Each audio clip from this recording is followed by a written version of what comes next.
Hello, I'm Zach Wright, and this is my in-depth Power Rangers movie review. It's Morphin' time!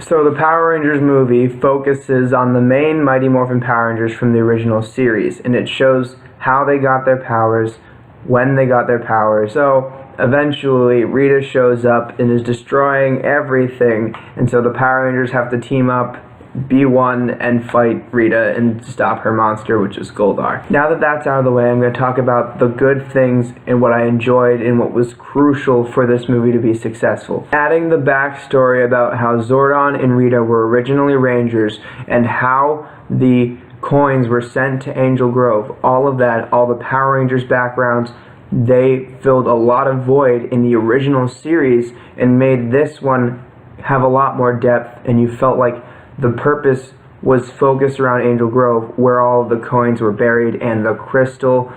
I felt like that was very crucial for a huge part of the movie to be focused around that. I like how they developed the Power Ranger elements more fluidly and more naturally to the story instead of just, oh, they're Power Rangers all of a sudden. I feel like drawing out the time that it took for them to get the Ranger suits finally and to actually use the power, I felt like that was very useful. However, with all of those elements, there are major flaws in the movie. One of the biggest things that I noticed, and which I wish that they have done better, they did an amazing job giving them backstories and all of it, but I wish that they had raised the stakes a lot more. Like with how they were focusing on more of their high school backgrounds, they could have made a lot of the things that got them to that point more impactful or even realistic for regular teenagers to deal with.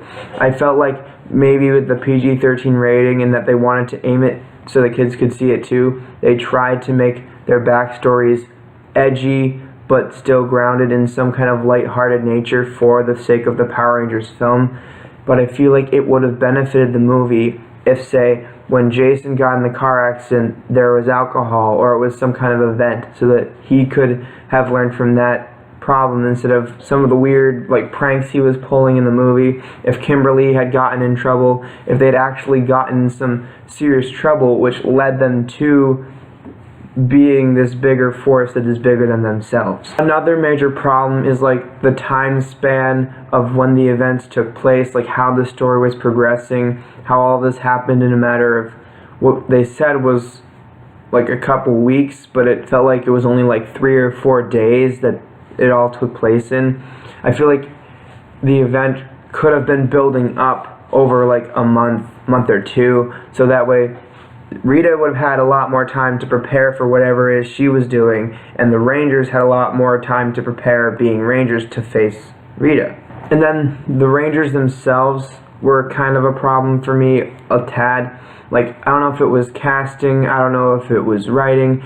I think maybe they had gotten the casting a little bit wrong for the characters. Some of them couldn't pull as much weight as the other actors. Some of them felt under the radar as well.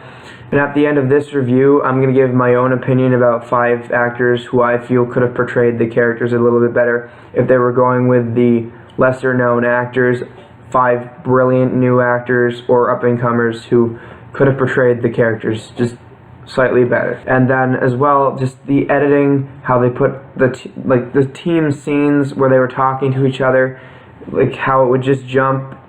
One of them is talking now, one of them is talking now, one of them is talking now. It didn't give any prolonged group shots where it was them actually bonding, and they took the time to show you how they were together, and it was peaceful, and how they were getting along over the course of the movie. They didn't do that. It was just jumpy cut. Now for my opinions on Rita, I felt Rita was very strong towards the beginning of the movie. I felt Elizabeth Banks did good, making her creepy, making her disgusting. I felt she was very compelling at first, until it got more towards the Megazord scenes, towards all of the Power Ranger stuff. It just felt like that she dwindled in her role, how strong of a character she was.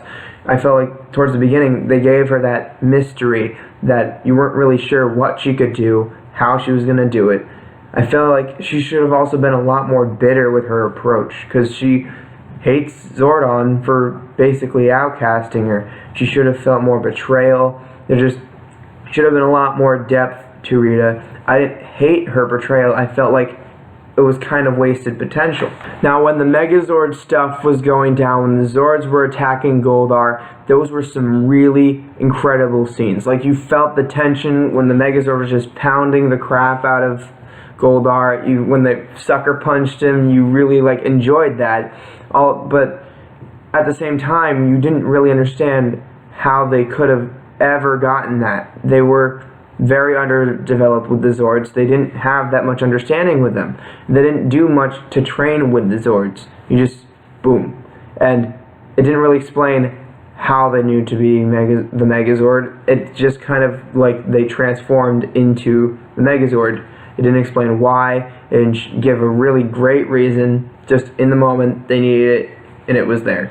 Going back to some of their stronger decisions, Zordon and Alpha 5. Bryan Cranston and Bill Hader. Perfectly casted. They were some of the funniest and best parts of the entire movie. Bill Hader was hilarious as Alpha, and I wish that they could have provided more of him. Not too much more, because it would have distracted and taken away from the movie and the point, but some more training qualities, some mentor qualities. I felt like they were very strong, compelling choices, but they could have done more with them. So in the end, the Power Rangers movie was a mess. They didn't know what quite wanted to be, didn't know how technically to get it there. There was some good parts, strong, funny parts of the movie, but in the end, it was all over the place, and it was almost incoherent. So in the end, I'm gonna have to go and give Power Rangers a confusing. I really think that they could do a very good job with making the Power Rangers a very strong, compelling, teenage trial-based movie, but this is more just big budget, all over the place, and it's not great. Now, here's my opinion on 5 actors who I think would have done a phenomenal job as the Power Rangers. First of all, I think Decree Montgomery and Naomi Scott, they were perfect as Jason and Kimberly. I think they did very well. I think they pulled most of the acting chops in the movie. I feel like they were perfect. I don't think that they needed anybody else to play those two. Now, I did like R.J. Cycler, but I do feel like he would have played a much better Zack than Billy. In the movie, they relied too much on Billy being a nerd stereotype instead of just making him smart. And I feel like R.J. Cycler's acting in the movie, I feel like he would have been a much more cooler Zack, a much more confident, outgoing Zack than the Zack they had. I like what they did with Billy. I feel like they needed a lot more of a nerdy type actor to play him, and so my choice for Billy would be Craig Roberts from The Fundamentals of Caring. I think that Craig Roberts would be a much stronger actor. I feel like he could play up that neurotic side of Billy that they were providing for the movie, and I just think that he would be more of a natural fit for the character. Lastly, for Trini, I feel like a much stronger pick would have been Jessica Henwick from the recent Iron Fist show. I feel like, again, that she would have just been a much stronger actor. I feel like she would have fit the character better and would have played up that anger that we already saw her have in Iron Fist. I feel like that would have played into the movie a lot better as well. Also, I found it very creative that they did that small Lemonade Mouth reference with Naomi Scott and R.J. Cycler. I didn't know it at the time that it was a Lemonade Mouth reference. I was watching and I was like, hey, this is fine. This is kind of like, wasn't this like the plot of Lemonade Mouth? And then I researched Naomi Scott a little bit more, and she was in Lemonade Mouth, so that was a clear reference to Lemonade Mouth. So have you seen it yet, and what do you think? Which of the 5 Power Rangers was your favorite character? Comment and like and subscribe to see more. But for now, bye!